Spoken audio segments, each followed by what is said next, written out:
Hello बच्चों, देखिए exam आप 3 मार्च को है और उसको देखते हुए कुछ महत्वपूर्ण क्वेश्चन है जिसका डिस्कशन हम लोग कर रहे हैं, ठीक है? तो चलिए देखते हैं कि सबसे पहले तो निम्नलिखित प्राणी कहाँ पाए जाते हैं? ये क्वेश्चन आपके एग्ज़ाम में मिल सकता है आपको, तो इन पर एक जस्ट ज़रूर आप लोग डाल लीजिए, ठीक है? तो चलिए शुरू करते हैं। बब्बर शेर, यह गिर राष्ट्रीय उद्यान जूनागढ़, गुजरात में स्थित है और इस तरह बाघ सुंदरवन राष्ट्रीय उद्यान पश्चिम बंगाल जिम कॉर्बेट उद्यान नैनीताल उत्तराखंड पर स्थित है, ठीक है? अब आगे अगला क्वेश्चन देखेंगे हम लोग। भारत में कितने जैव भौगोलिक क्षेत्र हैं? भारत में 10 जो है जैव भौगोलिक क्षेत्र हैं। इसको अच्छे से आप याद करिएगा बायो जियोग्राफिकल रीजन, ठीक है? क्रायो प्रिजर्वेशन की परिभाषा क्या है?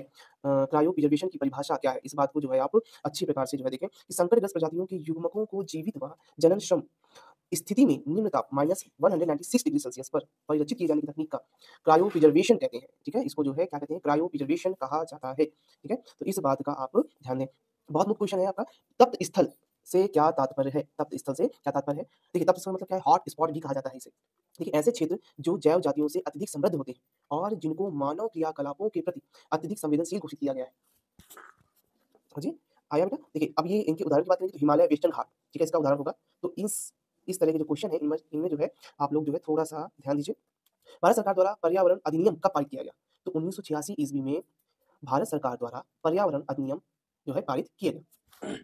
देखिए उत्तर प्रदेश के राज्य पक्षी का नाम बताइए। देखिए ये सारस होगा। क्या होगा बेटा? सारस। अब इसमें कोई बच्चा जो है मोर भी लिखता है तो ये मोर नहीं होगा। मोर अगर हम भारत के राष्ट्रीय पक्षी का नाम पूछे तो मोर होगा। नहीं तो यहाँ पर उत्तर प्रदेश के राज्य पक्षी का नाम पूछा गया है तो यहाँ पर सारस होगा। इसके बाद देखिए राष्ट्रीय उद्यानों की स्थापना के 2 उद्देश्य लिखिए। राष्ट्रीय उद्यान की स्थापना क्यों की गई? तो सबसे पहला रीज़न होगा कि स्थानीय जातियों, उपजातियों तथा किस्मों की जनसंख्या बनाए रखने के लिए। सेकंड जो होगा बच्चों, वो होगा बाह्य प्रजातियों के प्रवेश को रोकना, इसका महत्वपूर्ण कार्य है।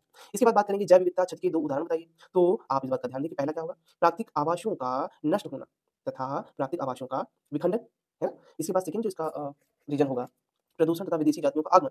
तो जैव विविधता से नुकसान जो है इन 2 पॉइंट को आप विशेष रूप से ध्यान देंगे। चलिए इसके बाद बात करेंगे कि विलुप्त प्रजाति से आप क्या समझते हैं? आखिर ये विलुप्त प्रजाति क्या होती है? तो ऐसी प्रजाति जो बदलती पर्यावरण दशाओं के अनुसार अपने आप को अनुकूल नहीं कर पाई तथा समाप्त हो गई, विलुप्त प्रजातियाँ कहलाती हैं। इनका एक भी सदस्य जीवित नहीं है। ये वे जातियाँ हैं। जैसे अगर हम बात करें डायनासोर की बात कर लें, है ना? ठीक है? अब देखिए अगला क्वेश्चन, ये देखिए एनसीईआरटी बेस्ड क्वेश्चन भी पूछे जा सकते हैं। जैसे वन्य प्राणी उत्पादों के लिए मनुष्य का लोप पर टिप्पणी कीजिए। तो इसका आंसर आप लोग क्या लिखेंगे भाई? कि वन्य जीव की जो विलुप्तता के प्राकृतिक एवं कृत्रिम कारण होते हैं, ठीक है? इसके रीज़न क्या हो सकते हैं?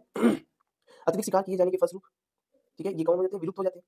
खाल तथा फर प्राप्ति के लिए हम जो है क्या करते हैं? हिम तेंदुओं, बीवर्स, ऊदबिलाओं का वध जो है करते हैं और इनसे संबंधित इनके शरीर की खाल हो गई, इनके शरीर की सींगें हो गई, तो ये सब मनुष्य अपने लाभ हेतु जो है इन जानवरों को मारता है।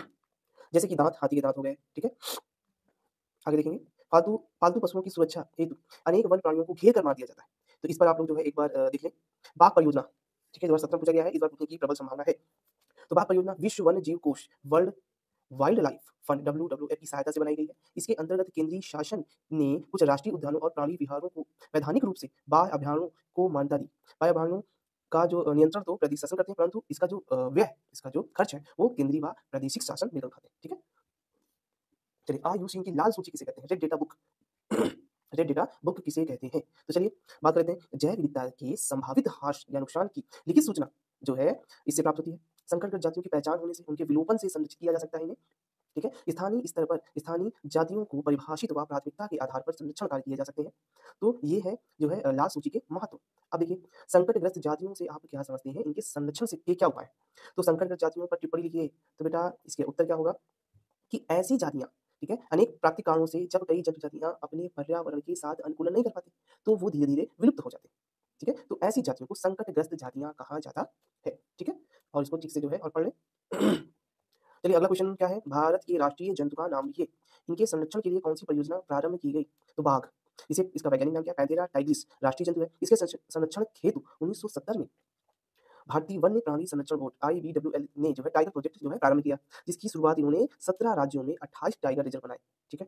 भारत में अगला क्वेश्चन है आपका, भारत में वन्य प्राणियों की संकटग्रस्त जातियाँ, इन पर टिप्पणी क्या है भाई? संकटग्रस्त जातियाँ अभी आपको बताया गया है कि ऐसी जातियाँ जो कि जिनका जो तेज़ी से विलुप्त हो रहे हैं, ठीक है? जिनका जीवन जो है संकट में हो, तो ऐसे संकटग्रस्त वन्य जीवों के लिए जो है ऐसे क्षेत्र बनाए गए हैं जहाँ पर इनका संरक्षण किया जा सके।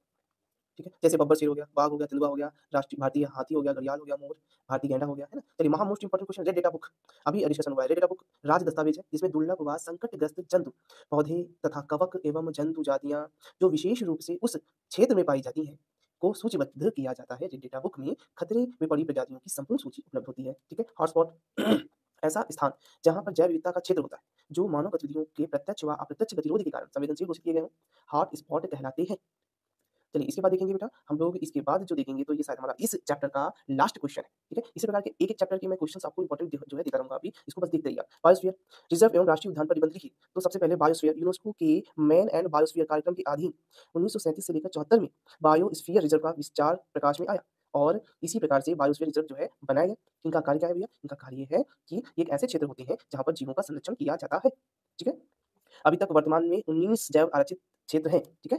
जिसमें 12 भारतीय जैव मंडल आरक्षित क्षेत्र हैं और जो है बाकी के जो है 7 यूनेस्को द्वारा 1971 में मैन ऑफ बायोस्फीयर प्रोग्राम के अंतर्गत सूची में शामिल किए गए। जैसे हो गया नीलगिरी और इस तरह के और भी जो है इसी प्रश्न के साथ ये महत्वपूर्ण क्वेश्चन की जो सीरीज़ है, ये स्टार्ट होती है और देखिए इस तरह के मैं और भी क्वेश्चन आपको देता रहूँगा। बस आपको रिवीजन करते जाएँ, पढ़ते जाएँ और जो है इसको जो है आप रिवीजन करते जाइए। चलिए इसको फिर से पुनः देख लीजिएगा अगर ये समझ में नहीं आता है